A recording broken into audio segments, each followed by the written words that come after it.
시청자 여러분 반갑습니다. 오늘 삼성전자는 그냥 많이 빠진 날이 아닙니다. 30만 원 선이 무너졌습니다. 삼성전자가 29만 원대로 내려오는 화면을 보신 분들은 정말 심장이 철렁하셨을 거예요. 삼성전자 30만 원이라는 숫자는 단순한 주가 숫자가 아닙니다. 보유자 입장에서는 심리선이고, 시장 입장에서는 대형주 신뢰선이고, 코스피 입장에서는 분위기를 완전히 바꿔놓는 기준선입니다. 그런데 오늘은 삼성전자만 무너진 게 아니죠. 코스피가 8% 급락하고 서킷 브레이커까지 나오는 장입니다. 이 정도면 평소처럼 조정입니다. 기다리면 됩니다. 이렇게 가볍게 말할 수 있는 시장이 아닙니다. 오늘 같은 장에서는 싸다, 비싸다보다 먼저 봐야 할 게 있습니다. 지금 이 하락이 삼성전자 자체 문제인지, 글로벌 반도체 쇼크인지, 시장 전체에서 돈이 빠지는 건지, 외국인 투매가 어디서 멈추는지 이걸 구분해야 합니다. 오늘 삼성전자가 30만 원 밑으로 내려왔다는 건 단순히 한 종목의 가격이 낮아졌다는 의미가 아닙니다. 지금 시장 전체가 위험을 줄이자는 쪽으로 움직이고 있다는 뜻일 수 있습니다. 그래서 오늘은 좋은 회사냐 나쁜 회사냐를 따지기 전에 공포가 어디서 멈추는지를 봐야 합니다. 오늘 장에서 가장 위험한 건 삼성전자가 빠졌다는 사실 하나가 아닙니다. 진짜 위험한 건 내가 뭘 보고 판단해야 하는지 모르는 상태로 화면만 계속 보고 있는 겁니다. 주가가 30만 원 밑으로 내려오면 사람 마음이 정상적으로 움직이기 어렵습니다. 싸 보이면 사고 싶고, 더 빠질 것 같으면 팔고 싶고, 조금 반등하면 놓칠까봐 급해지고, 다시 밀리면 괜히 들어갔나 싶어집니다. 오늘 같은 장에서는 종목을 몰라서 손실이 나는 게 아닙니다. 기준 없이 움직여서 흔들리는 경우가 훨씬 많습니다. 삼성전자가 좋은 회사냐 아니냐,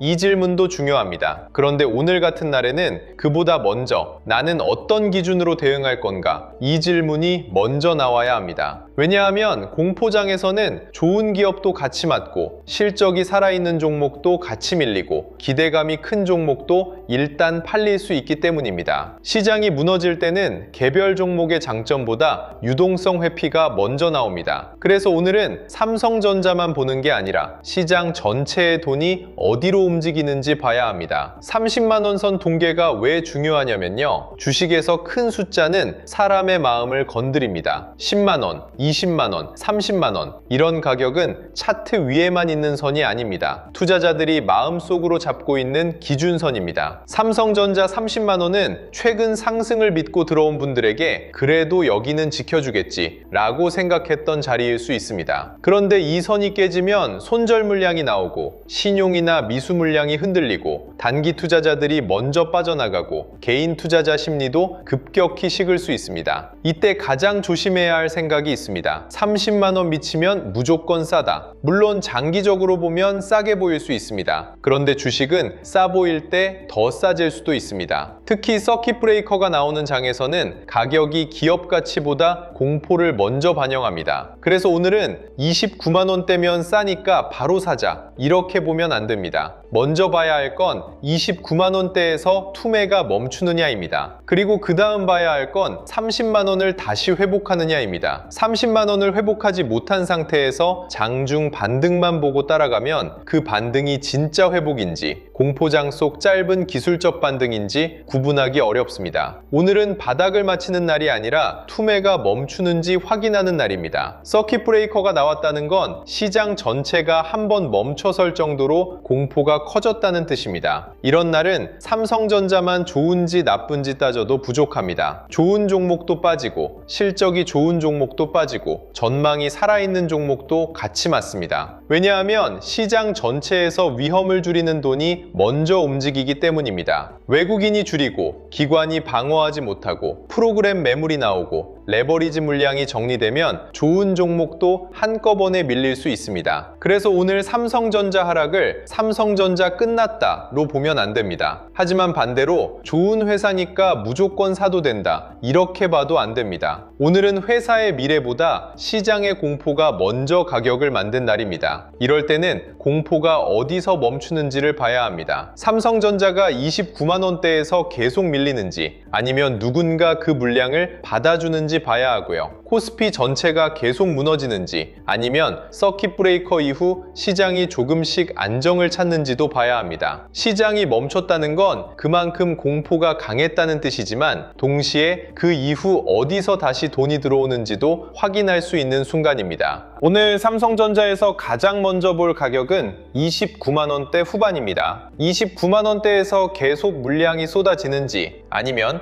누군가 그 물량을 받아가는지 봐야 합니다. 장중에 29만 원대로 내려왔다가 다시 30만 원 위로 올라오고 그 위에서 거래가 붙고 외국인 매도가 줄어든다면 일단 투매가 멈췄다는 신호가 될 수 있습니다. 반대로 30만 원 회복에 계속 실패하고 29만 원대에서 거래가 무겁게 눌리면 시장은 아직 공포를 다 털어내지 못한 겁니다. 오늘은 32만 원, 35만 원을 바로 볼 날이 아닙니다. 먼저 30만 원을 되찾는지 봐야 합니다. 무너진 시장에서는 먼 목표가보다 가까운 심리선 회복이 먼저입니다. 그리고 종가가 중요합니다. 장중에 잠깐 30만 원을 회복해도 종가에 다시 밀리면 의미가 약해질 수 있습니다. 반대로 장중에는 흔들렸지만 종가가 30만 원 근처나 그 위에서 버티면 시장은 다시 계산을 시작할 수 있습니다. 오늘 같은 날은 저점보다 종가가 더 중요합니다. 두 번째는 거래량입니다. 오늘 같은 날 거래량이 커지는 건 당연합니다. 그런데 거래량이 많다고 다 같은 의미가 아닙니다. 투매 거래량인지 손바뀜 거래량인지 봐야 합니다. 투매 거래량은 가격이 계속 아래로 밀리면서 물량이 쏟아지는 흐름입니다. 누가 받아주는 느낌 없이 호가가 비고 저점이 계속 낮아지고 종가도 약하게 끝나는 흐름이죠. 반대로 손바뀜 거래량은 다릅니다. 공포 속에서 물량은 나오지만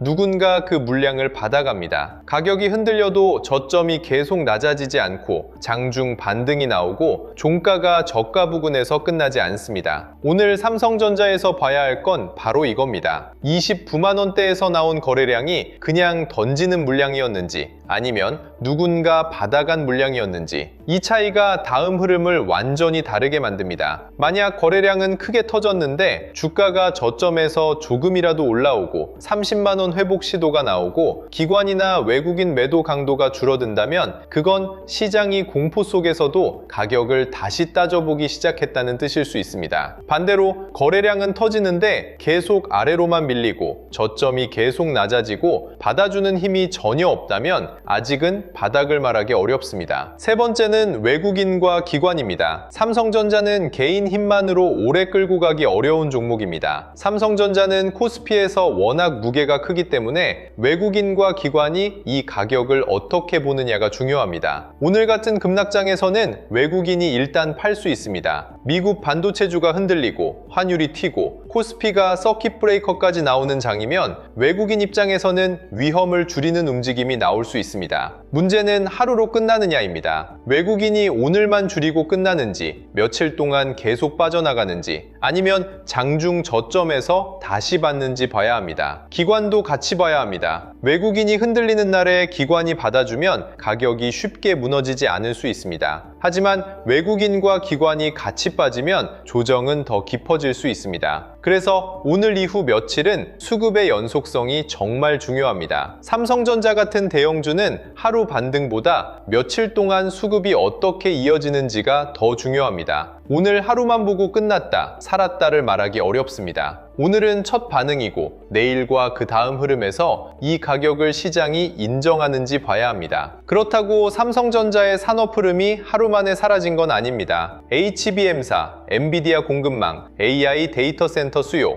메모리 가격 상승, 서버 D램과 SSD 수요는 여전히 봐야 합니다. 다만 오늘 같은 공포장에서는 좋은 뉴스가 바로 주가를 잡아주지 못할 수 있습니다. 왜냐하면 시장이 무너질 때는 호재보다 현금 확보가 먼저 나오기 때문입니다. 그래서 삼성전자를 볼 때 좋은 뉴스가 있느냐보다 그 뉴스가 실제 수급으로 바뀌는지 봐야 합니다. HBM사 이야기가 실제 공급으로 이어지는지 메모리 가격 상승이 실적 전망 상향으로 이어지는지, 외국인이 그 숫자를 보고 다시 들어오는지 봐야 합니다. 좋은 뉴스와 좋은 매수 자리는 다릅니다. 오늘 같은 날은 이 차이를 더 냉정하게 봐야 합니다. 삼성전자가 좋은 회사라는 생각과 지금 당장 아무 가격에 들어가도 된다는 생각은 다릅니다. 좋은 회사도 나쁜 자리에서 사면 힘들고 무서운 장에서도 기준이 맞으면 기회가 될 수 있습니다. 그래서 오늘은 감정이 아니라 조건을 봐야 합니다. 수율도 다시 봐야 합니다. 수율은 기술 이야기가 아니라 돈 이야기입니다. 제품을 100개 만들었는데 정상 제품이 70개 나오느냐, 90개 나오느냐에 따라 회사가 벌 수 있는 돈이 완전히 달라집니다. 같은 장비, 같은 인력, 같은 시간, 같은 공장을 쓰는데 정상 제품이 많이 나와야 이익률이 좋아집니다. HBM사도 그렇고 서버 D램도 그렇고 고성능 SSD도 그렇습니다. 가격이 좋아도 수율이 낮으면 그 좋은 가격을 온전히 가져오기 어렵습니다. 반대로 수율이 올라가면 가격 상승이 마진 개선으로 이어집니다. 그래서 삼성전자가 다시 신뢰를 얻으려면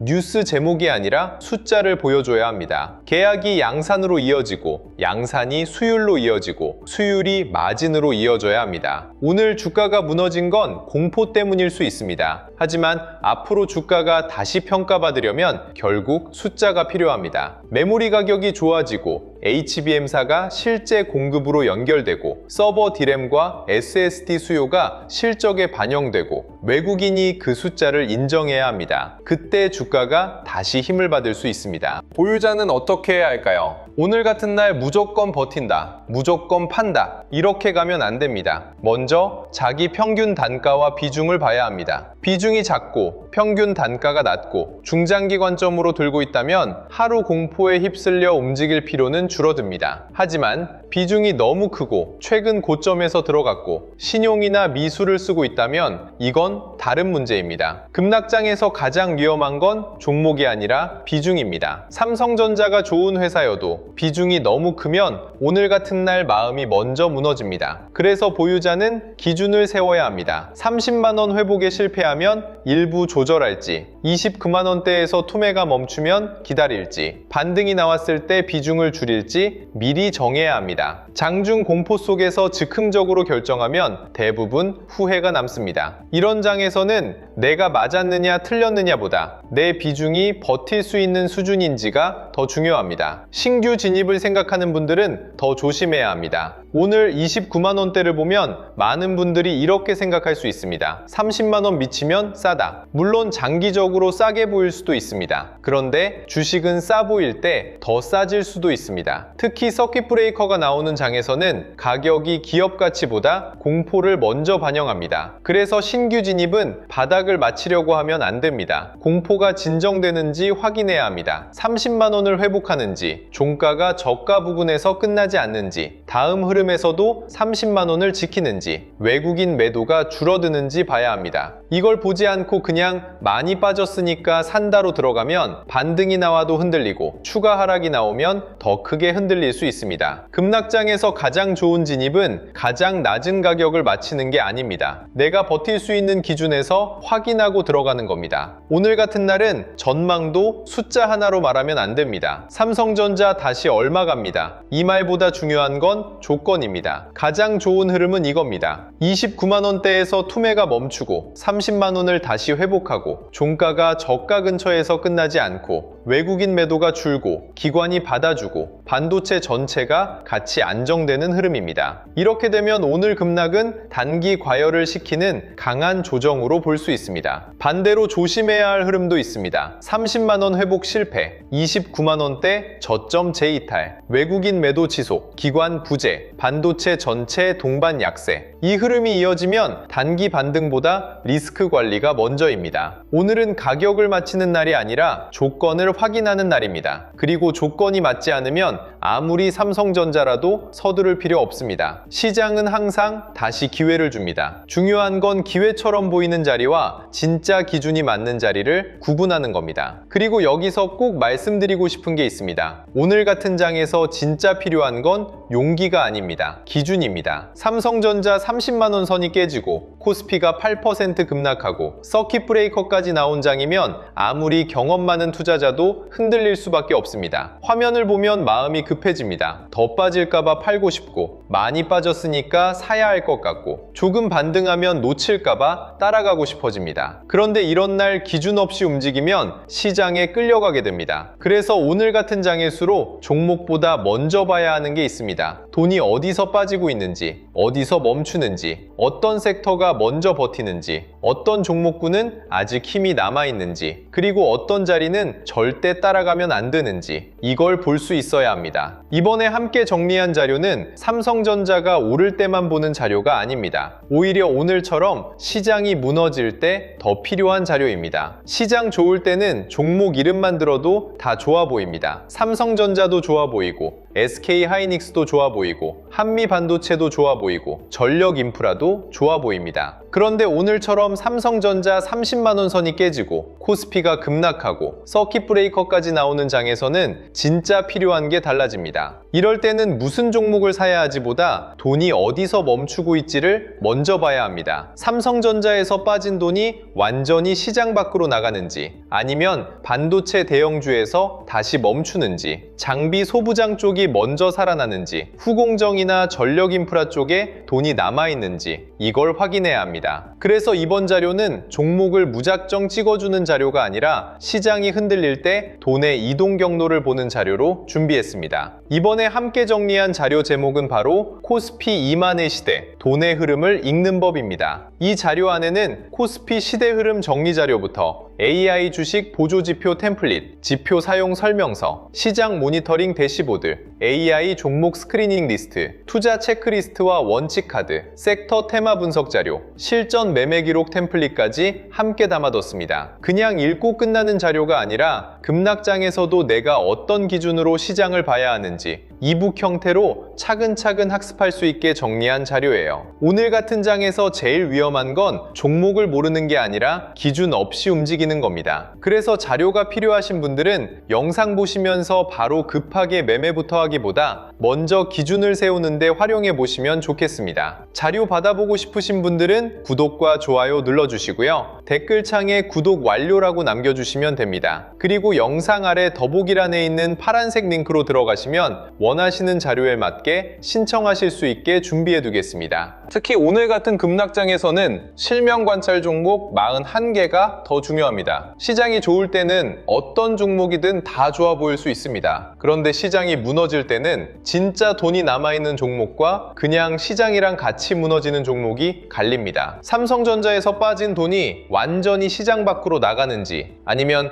SK하이닉스 같은 반도체 대형주에서 다시 멈추는지, 한미반도체나 HPSP 같은 장비주로 다시 돌아오는지, 리노공업, ISC 같은 후공정 쪽이 버티는지, HD 현대일렉트릭, LS일렉트릭 같은 전력 인프라가 상대적으로 강한지, 이걸 같이 봐야 합니다. 실명 관찰 종목 41개는 무조건 사라는 자료가 아닙니다. 이런 공포장에서 돈이 어디에 남아있는지, 어디서 먼저 회복이 나오는지, 어디는 아직 피해야 하는지 보기 위한 관찰 목록입니다. 장 좋을 때보다 오늘 같은 날 훨씬 더 필요한 자료예요. 그리고 섹터 7개도 같이 보셔야 합니다. 반도체 대형주, 전력인프라, 반도체 장비 소부장, 후공정 패키징, 증권 금융, 자동차 자율주행, 저평가 대형주. 오늘 같은 장에서는 이 7개 섹터가 다 같이 무너지는지, 아니면 어디선가 먼저 버티는 섹터가 나오는지 봐야 합니다. 시장은 무너질 때도 힌트를 줍니다. 정말 약한 시장이면 모든 섹터가 같이 밀립니다. 그런데 급락장 속에서도 어떤 섹터가 덜 빠지고 어떤 종목군이 먼저 돌아서고 어떤 쪽에 거래대금이 다시 붙는다면 그곳이 다음 돈의 길목이 될 수 있습니다. 여기서 더 중요한 게 타점 기준 4개예요. 오늘 같은 날은 많이 빠졌으니까 싸다. 이 생각이 제일 위험할 수 있습니다. 급락 후에는 반등이 나올 수 있습니다. 그런데 그 반등이 진짜 회복인지 그냥 공포장 속 짧은 반등인지 구분하지 못하면 다시 흔들립니다. 그래서 자료 안에는 돌파, 눌림, 회복, 과열 회피 이렇게 타점 기준 4개를 정리해뒀습니다. 오늘 같은 장에서는 특히 회복 기준이 중요합니다. 30만 원을 다시 회복하는지, 종가로 버티는지, 거래대금이 붙는지, 외국인이나 기관 수급이 같이 들어오는지 봐야 합니다. 그냥 장중에 잠깐 튀었다고 바닥이다 하고 들어가는 게 아닙니다. 반대로 공포에 질려서 저점에서 무조건 던지는 것도 아닙니다. 가격이 어디서 멈추고 누가 받아주고 어떤 섹터가 먼저 회복하는지 기준을 가지고 보는 겁니다. 그리고 매매 전 체크 10가지는 오늘 같은 날 정말 꼭 필요합니다. 내가 뉴스에 끌려 들어가는 건 아닌지, 이미 너무 오른 자리는 아닌지, 거래량이 붙고 있는지, 외국인이나 기관 수급이 들어오는지, 섹터 전체로 돈이 번지고 있는지, 손절이나 비중 축소 기준이 있는지, 한 번에 비중을 너무 크게 넣는 건 아닌지, 분할 진입 계획이 있는지, 내 투자 기간이 단기인지 중장기인지, 나중에 복귀할 수 있는 매매인지, 이걸 매매 전에 한 번만 체크해도 감정 매매를 많이 줄일 수 있습니다. 그러니까 이 자료를 받으시면 처음부터 41개 종목을 다 외우려고 하지 마세요. 오늘 같은 날은 더더욱 그렇습니다. 먼저 시장에서 돈이 빠지는지 아니면